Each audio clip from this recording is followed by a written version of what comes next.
A ver, buenos días, ¿qué tal? Ya comienza el mediodía, son las 12. Hola en América, hola en Europa, qué gusto. Vamos a comenzar a conectarnos. Qué bueno que estén aquí para conversar otra vez. Así han de venir. Shina Shamungami, así han de asomar para conversar. Qué bueno que comencemos este martes, otro día más de encierro en todos los países donde estamos cumpliendo con estas disposiciones. A ver si podemos vencer a esta pandemia, a este virus. Pues sí, cumpliendo con todas las disposiciones, qué gusto que me acompañen ahora. Vamos a comenzar. Les había planteado esta semana hablar de hombres, empezar a hablar de aquellos que estuvieron en la historia y que de determinados hechos hicieron pues que sean protagonistas y a veces un poquito olvidados, sí se les recuerda, pero a veces no tienen ese protagonismo y esa presentación que deberían. Hoy les propuse hablar de nuestro querido José Joaquín Olmedo. Sí, Olmedo es un hombre muy importante para la vida nacional. Olmedo, aunque permítanme, antes de empezar, hacer un comentario simplemente con respecto a Olmedo. Me parece que de todo lo que él ha estudiado, de todo lo que se ha escrito sobre él, se ha estudiado muchísimo de lado y lado, detractores muy pocos hay. Detractores hay muy pocos, porque el hombre era, para decirlo vulgarmente, un pan de dulce. Era un poeta, ¿no? Era un poeta, un intelectual, un hombre muy bien formado, amigo de todos, muy amable, pero me parece que eso precisamente le hizo ser un poco ingenuo políticamente. Ahora van a ver ustedes las acciones de él, las actividades, pero la historia le permitió y su habilidad y su capacidad le permitió estar presente en casi todos los eventos nacionales de la independencia y de la formación del Ecuador. Con un poquito de ingenuidad, sí. En algunos momentos, sí. Tuvo ingenuidad. Qué bueno que comiencen a conectarse. Luego quedará el video, como siempre forma parte de esta tecnología, pues eso no es inconveniente para que ustedes puedan acompañarnos. Quiero saludar a mis amigos, particularmente a la red de comunicadores en Manabí. Cristóbal Rodríguez, un gran amigo, un gran comunicador, su familia.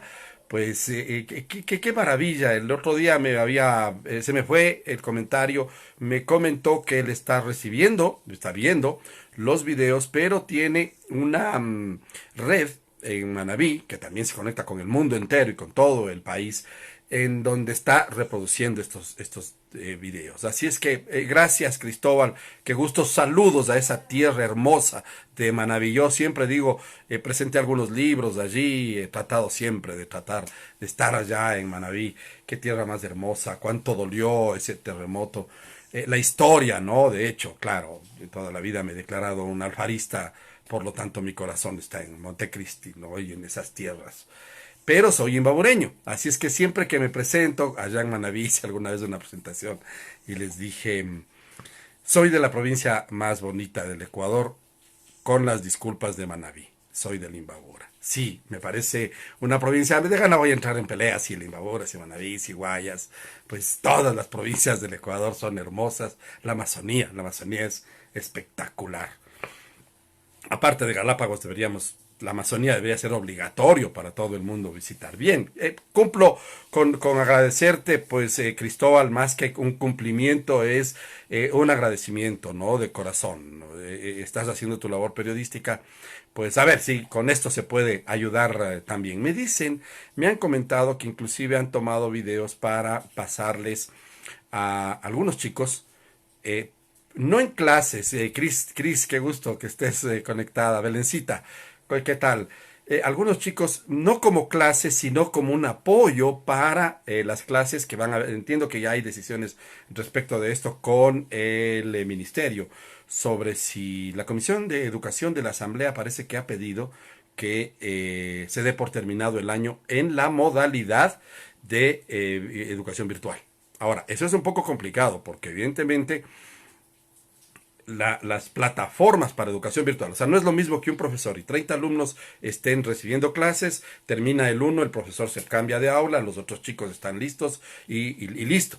Para hacer eso se necesita una plataforma y los colegios en el Ecuador no todos, no creo, yo creo que, no sé si había colegios en teleeducación en el Ecuador, porque hay que tener una inscripción, hay que tener los permisos correspondientes, hay que saludo a mi amigo Edison Benítez, al amigo, colega, qué bueno que ya estés conectado, y pues sí, me comentaban que esto puede servir mucho. No lo he hecho académicamente, yo no soy pedagogo, no conozco mecanismos, me encanta la pedagogía, he leído muchísimo a Frei Beto, he leído a Lev Vygotsky, he leído a Paulo Freire, he leído muchas teorías de pedagogía, porque para la comunicación, particularmente para la comunicación política, se necesita mucho de los métodos pedagógicos.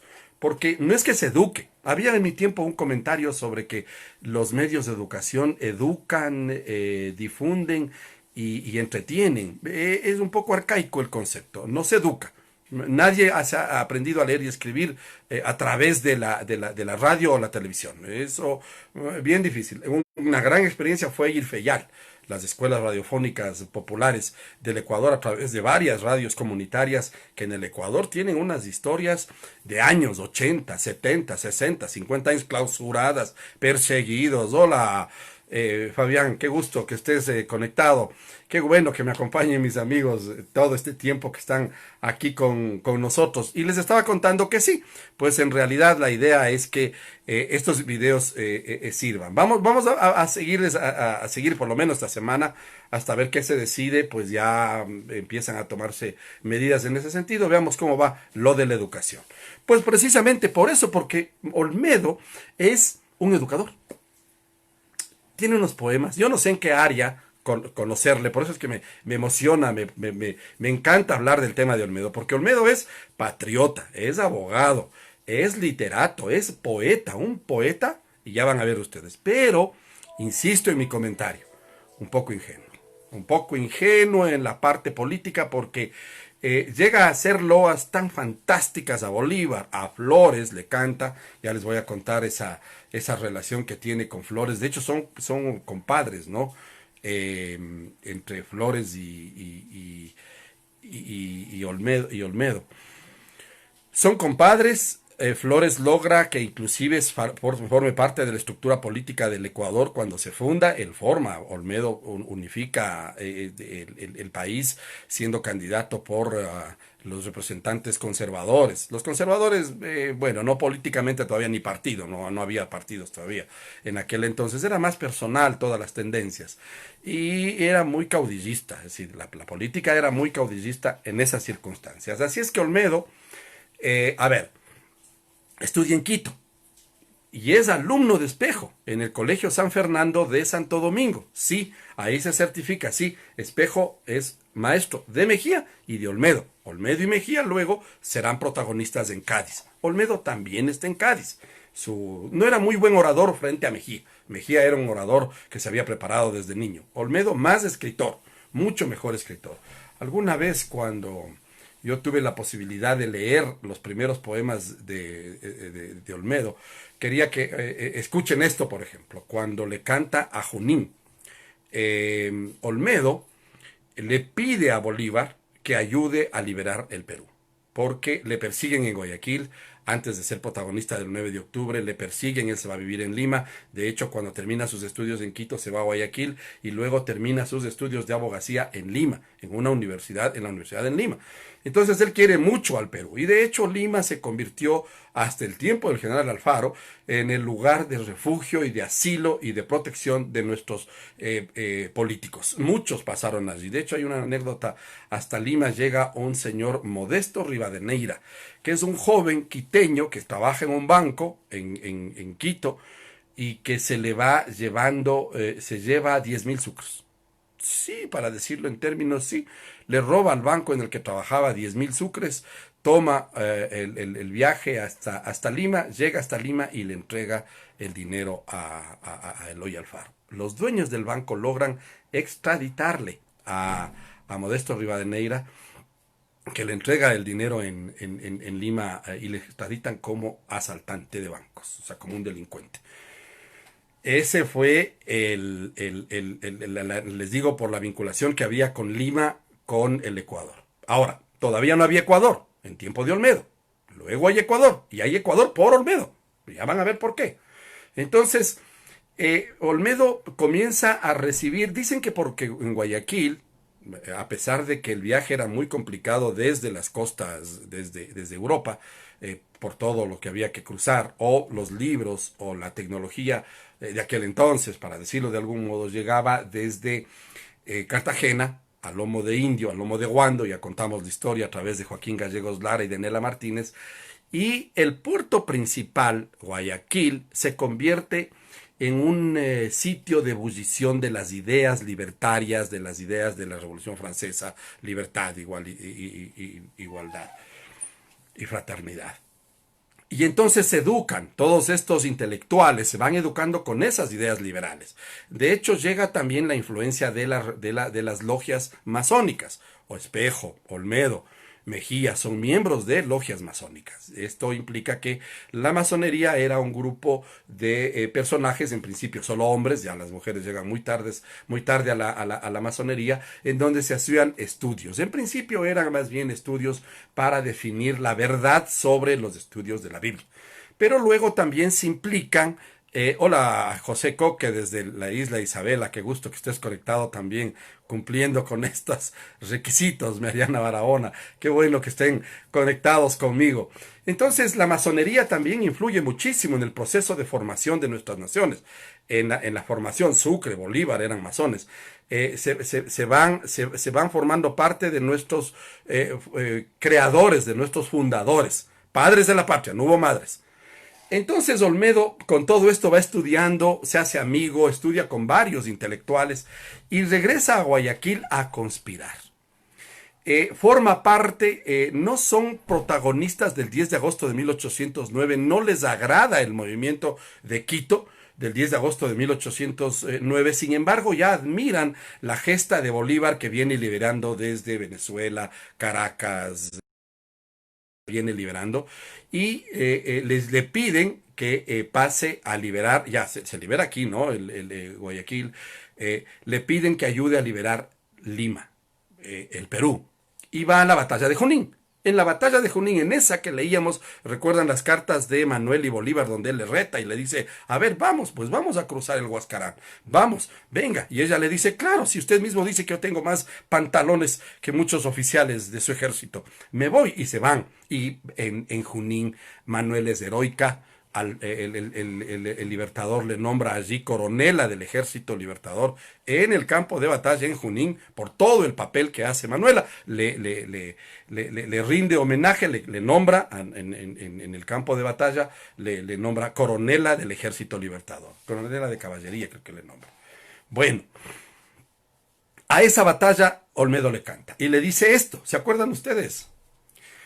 El trueno horrendo que en fragor revienta y sordo retumbando se dilata, por la inflamada esfera al Dios anuncia que en el cielo impera.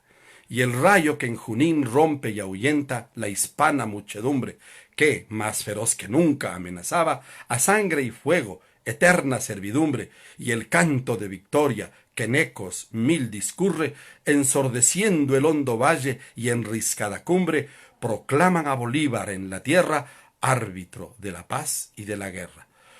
Su voz, peruanos, mirad allí los duros opresores de vuestra patria, bravos colombianos, en 100 crudas batallas vencedores, mirad allí los enemigos fieros, que buscando venís desde Orinoco, suya es la fuerza y el valor es vuestro, vuestra será la gloria, pues lidiar con valor y por la patria es el mejor presagio de victoria. Acometed, que siempre de quien se atreve más, el triunfo ha sido. Quien no espera vencer, ya está vencido. Victoria por la patria, oh Dios, victoria. Triunfo a Colombia y a Bolívar gloria. El canto a Junín. ¿Se acuerdan que recitábamos esto de pequeños? ¡Qué hermoso!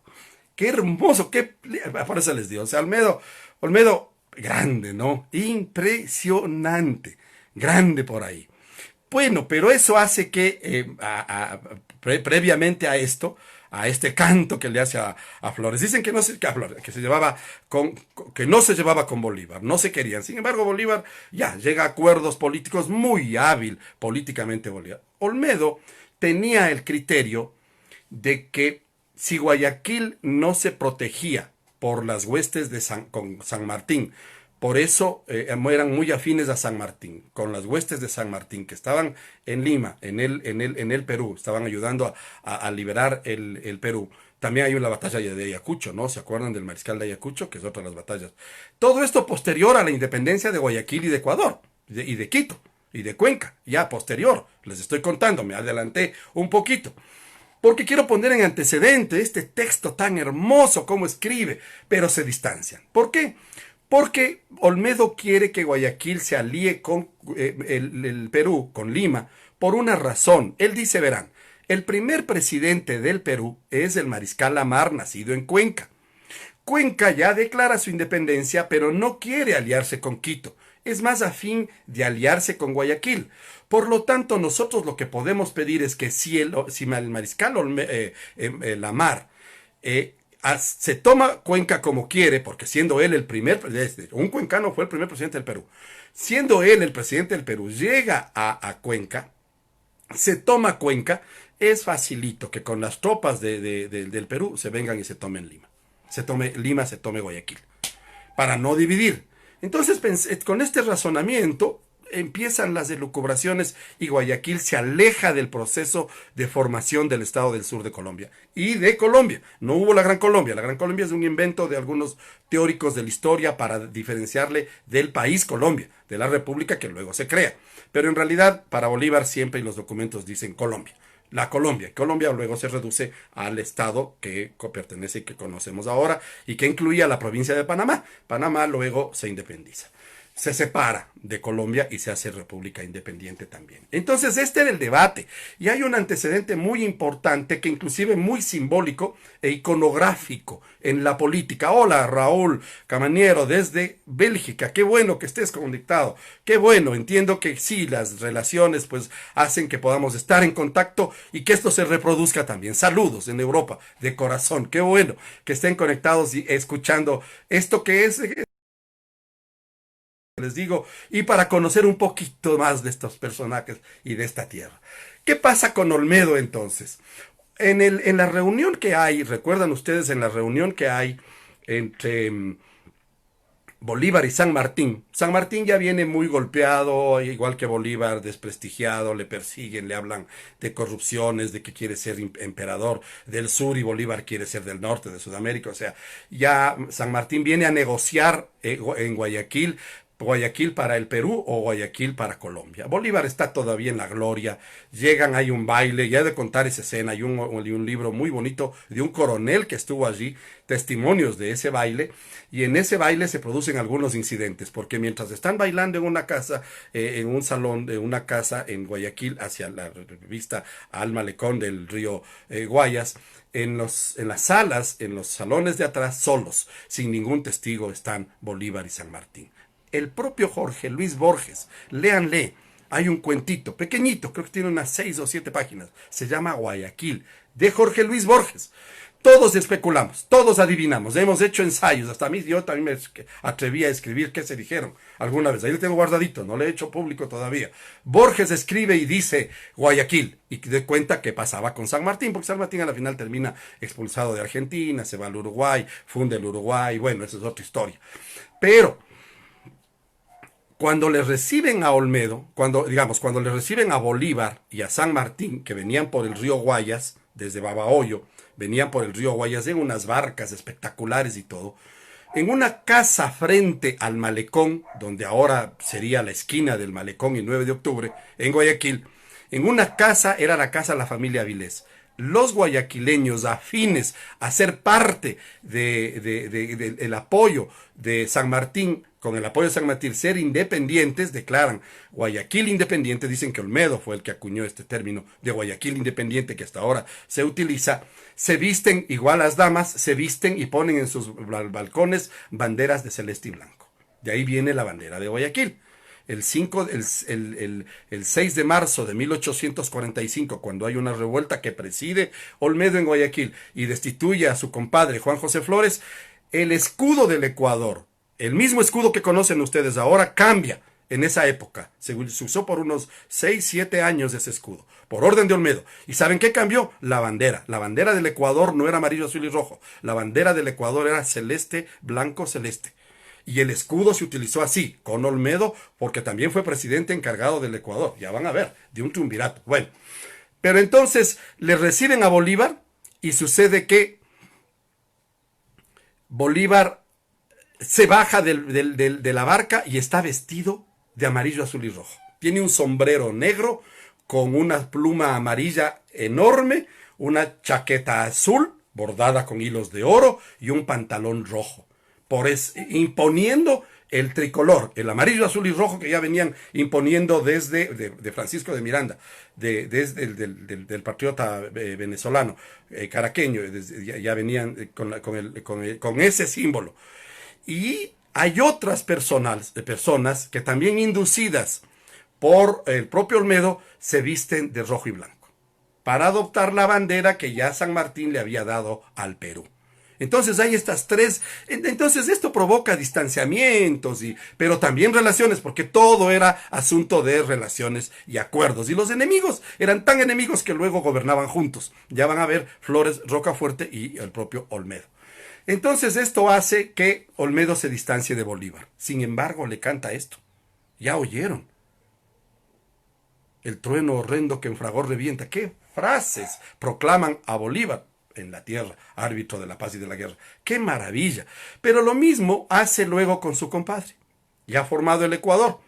Flores le canta en el campo de Miñarica. No conozco, me gustaría en algún momento identificar dónde queda la planicie de Miñarica, que según se ubica está cerca de Ambato, en donde se da un combate entre las fuerzas de Flores, ya fundador del Ecuador, con el apoyo de Vicente Rocafuerte, que ya es cómplice, ya está complotado contra Flores. Pero Flores dice, a ver, hay un señor Valdivieso que me está presionando, o sea, que se proclama en Quito, aprovechando que Flores no está en Quito, se proclama jefe de Estado Valdivieso, y Flores dice, vamos a darles duro.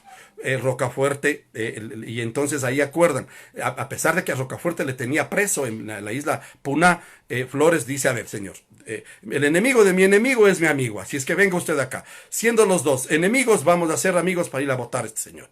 Así es que viene con un ejército y en el campo de Miñarica, cerca de Ambato, le derrota a las fuerzas de Valdivieso y consolida el Estado del Ecuador. 1835, en enero de 1835, 5 añitos de nacidos. Y lo que hace Rocafuerte, le dice, ya, perfecto, usted va terminando su periodo, acaba de ganar esta guerra, usted va a ser el jefe del ejército, pero yo voy a ser el presidente de la República. Así se nombró el segundo presidente del Ecuador.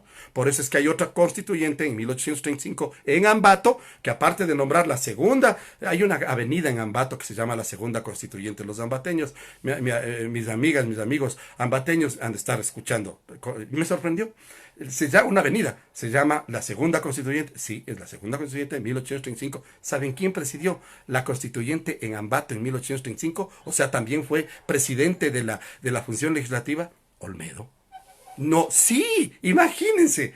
Pero ya me salté toda esta parte porque quería contarles. Mire lo que le canta a su compadre. Y luego enemigo porque le derrotan en la provincia de Los Ríos. A Flores, vencedor de Miñarica, oyó la voz doliente de la patria su siempre fiel guerrero, y desnudando el invencible acero, se avanza. Y los valientes capitanes, en 100 lides gloriosos, lo rodean. Y dar paz a la patria, o morir firmes sobre la cruz de sus espadas juran. Él habla, y a su acento todo en torno es acción y movimiento. Armas, tormentos bélicos, y cuanto elemento de guerra y de victoria da el suelo, forma el arte, el genio crea, se apresta o aparece por encanto. Así le canta Flores a Flores, en Miñarica, consolidan el Ecuador, casi desaparece. A los 5 añitos de nacido, ¿se dan cuenta? Casi desaparece. Rocafuerte toma el poder. Perfecto. Pero Flores vuelve al poder, pues, después en 1840. Y se quedaba hasta 1845. Pero dice en 1845, no me voy. Me quedo. Y me voy a quedar 10 años más. Y cambia la constitución. Ahí se arma la revuelta, la revolución marxista. La revolución siempre se juega, en la historia siempre te juegan con esta palabrita. La revolución marxista del Ecuador, el 6 de marzo de 1845, que es cuando también se incluye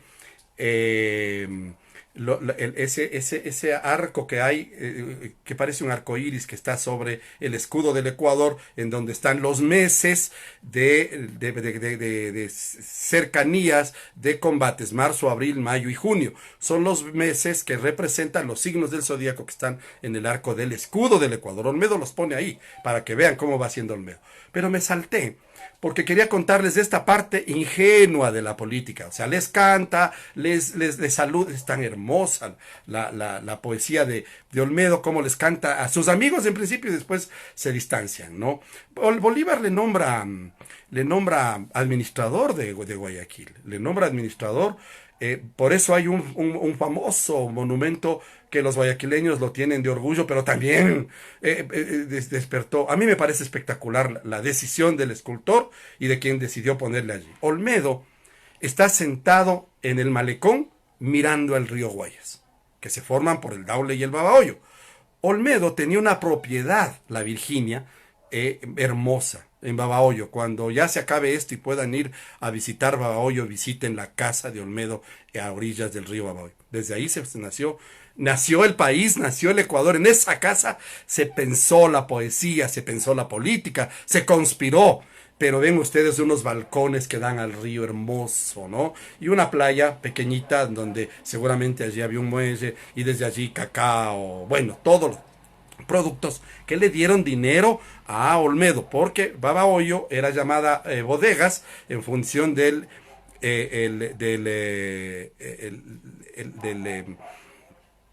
producto que salía de allí. De hecho, Flores tenía también una hacienda que era la mitad de la provincia, que se llamaba La Elvira. Y ahí hay el último combate de 1845, el último combate que se hace para derrocarle a Flores con las fuerzas de Olmedo, Roca y Robles, venidos desde la independencia, contra Flores, se da en un combate en la hacienda de la Elvira, y en la hacienda de la Virginia, de su compadre, se firma la rendición de Flores. A Flores le rinden, pero no le meten preso. A Flores le castigan moralmente, pero le dan una renta para que siga viviendo por ser el fundador de la patria, por ser general de la República, de la Independencia, por ser héroe de la patria, por la carnaval y todo. Entonces le dejan y Flores se va a vivir en España. ¿Y saben qué hace en España Flores? Se pone en contacto con un grupo de monarcas de la monarquía, de la corte española, para proponerles invadir el Ecuador y venir a ser el rey de Ecuador, el rey en el Ecuador. Flores. Hay un estudio, tengo la investigación, no recuerdo quién es de quién es el libro, pero podemos hacer también. Hubo varias intenciones. Primero Flores, luego García Moreno. García Moreno también, ¿se acuerdan que le pidió a Francia que venga a invadirnos y a poner, como en México pusieron un emperador, Maximiliano, creo que era Maximiliano primero. El Brasil también, en el Brasil también. O sea, no es que aquí también habían esos afanes y esas ínfulas. A ver, pero me voy a la parte más importante de Olmedo. Él, en su casa de Babahoyo y luego en Guayaquil, es parte de la complicidad y de la conspiración para provocar la independencia de Guayaquil. La fragua de Vulcano. Se llama así. Ahora, 9 de octubre del 2020, 200 años de esto. Hace 200 años, Olmedo ya era protagonista de esto. ¿Qué es lo que hace? En su casa se reúnen y le dan nombre. Dicen que es él el que le da el nombre, porque la fragua de Vulcano, en la mitología, Vulcano es el herrero de los dioses, el que hace las armas para Zeus, para Apolo, para Marte. El que hace las armas es un herrero. Y el herrero lo que hace es pone un recipiente con fuego en donde pone tal cantidad de elementos que den calor para llegar a cierta temperatura que doble los metales. Y con los metales débiles, ya maleables, darles forma a los cuchillos, a las espadas. Y de ahí nacen las leyendas de Sircanda, de Excalibur, bueno, todas las espadas de los famosos, ¿no? De los mitos y de los reales. Del rey Arturo, que es un mito, bueno, del Cid Campeador, que también es parte del mito, pero también nacen de esas fraguas. La fragua es eso. Y la fragua de Vulcano es el herrero de los dioses. Entonces me encanta ese nombre, porque la fragua de Vulcano es donde se fragua el golpe contra los españoles. Fue muy sencillo, ya participan ahí Febres Cordero, vienen tres generales españoles, venezolanos de origen español que habían participado ya en las gestas de independencia con Bolívar y forman parte del proceso de independencia de Guayaquil. Y Olmedo está allí y es nombrado administrador. Olmedo forma parte de todo eso, pero también es un poeta para los niños. Me encantó. Les voy a leer solo tres frasecitas. Él tiene un poema que se llama Alfabeto para un niño. Y en las escuelas nos hacían leer esto, especialmente en Guayaquil. Y les voy a leer en orden, por ejemplo. Tiene para la A, la B, la C, la D, la E. La F, de franqueza. Nunca incidencia. Usa en la conversación disimulo y no ficción. Libertad, nunca licencia. Oro es un bien apreciable para el cómodo sustento, pero es el mayor tormento, la sed de oro insaciable. Y me sé de memoria. Tiranía y opresión suenan y expresan lo mismo. Para salir de este abismo es honrosa toda acción. Ah, tiranía y opresión suenan y para salir de este abismo es honrosa toda acción. Así es. Olmedo justifica, el poeta Olmedo. Se dan cuenta, amigo de Manuela, le fue a visitar en Paita varias veces. Se conoció allí en algún tiempo con varios, bueno, él muy cercano al Perú, ¿no? Entonces esto hace que él también ingenuamente pueda actuar de ese modo. ¿Qué es lo que hace Olmedo? Se va a Cádiz. Cuando las Cortes en 1808, ¿se acuerdan que proclaman y piden, vengan delegados, representantes de las colonias? Pues así es. Va Olmedo en representación de nosotros, de Guayaquil. Mejía va en representación con el conde de Puño en rostro. Mejía va de Quito y Olmedo de Guayaquil. Forma parte, y él también propone, por ejemplo, hace un discurso sobre la abolición de las mitas, que era la explotación de los indígenas en la elaboración de tejidos. Y se eliminan las mitas como proceso de explotación y se ordena que se paguen a los trabajadores de las mitas. Eso es hechura de Olmedo en Cádiz, también. Pero cuando regresan, ya para 1830, cuando ya se va a formar el Ecuador, Flores le pide que forme parte de los 7 padres de la patria que las 3 ciudades decidieron.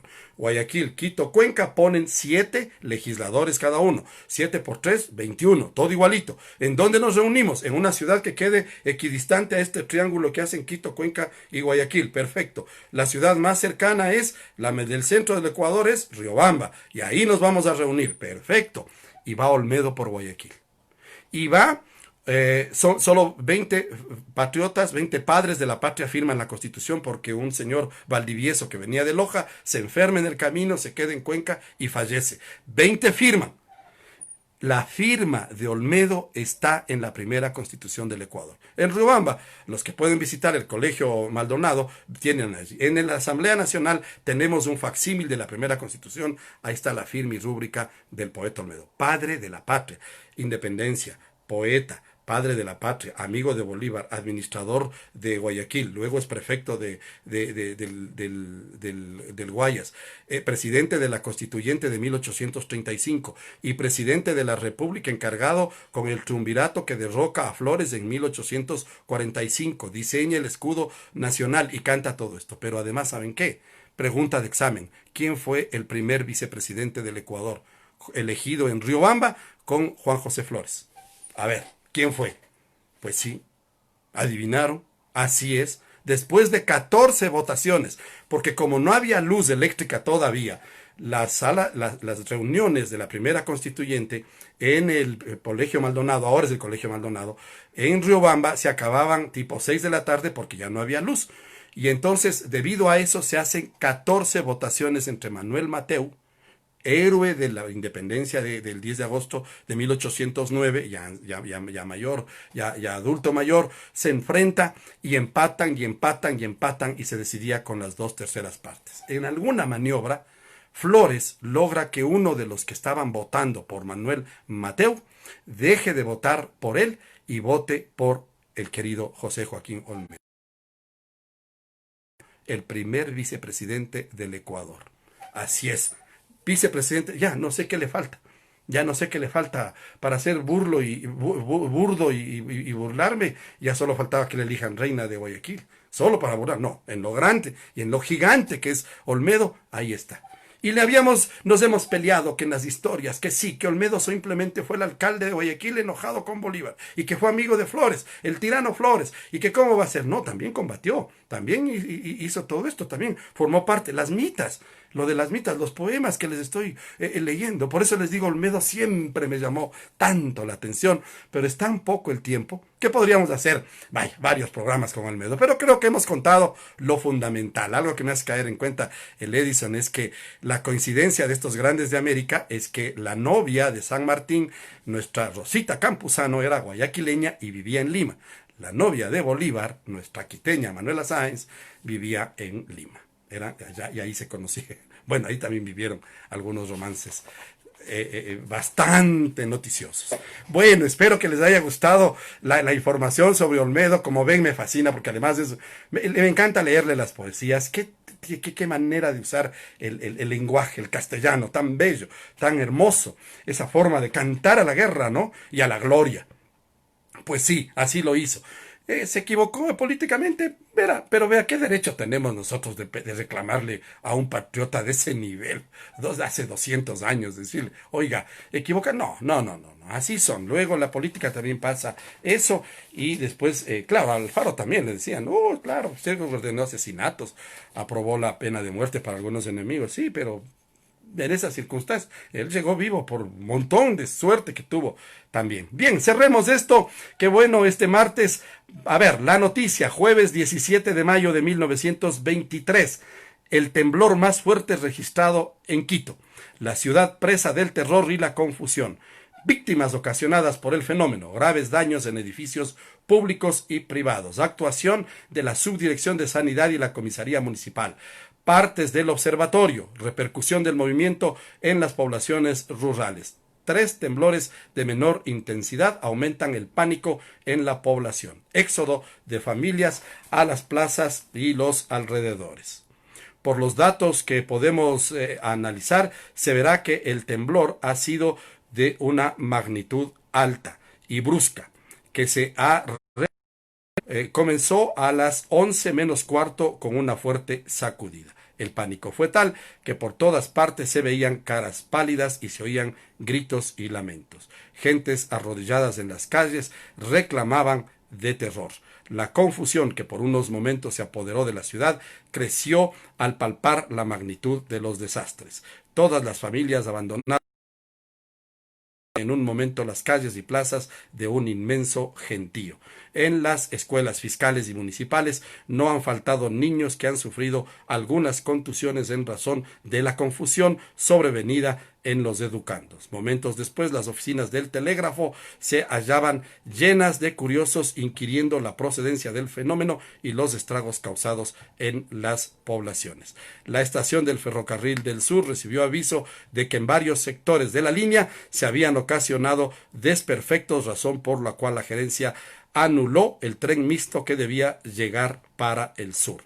En toda la ciudad hemos hecho lo posible para indagar las desgracias personales y no obstante no se han registrado sino la muerte de un cargador de madera, Luis Vaca de Carabalí, que en el momento del temblor pasaba bajo el alero de la casa número 92 de la carrera Venezuela, propiedad del señor Reinaldo García, y por efectos de la caída en la cabeza de una cornisa de madera, murió instantáneamente. El doctor José María Corral, que dictaba en ese momento una clase en la Universidad Central, sufrió una herida en la región frontal por haberse golpeado contra una puerta en el deseo de salvar la vida.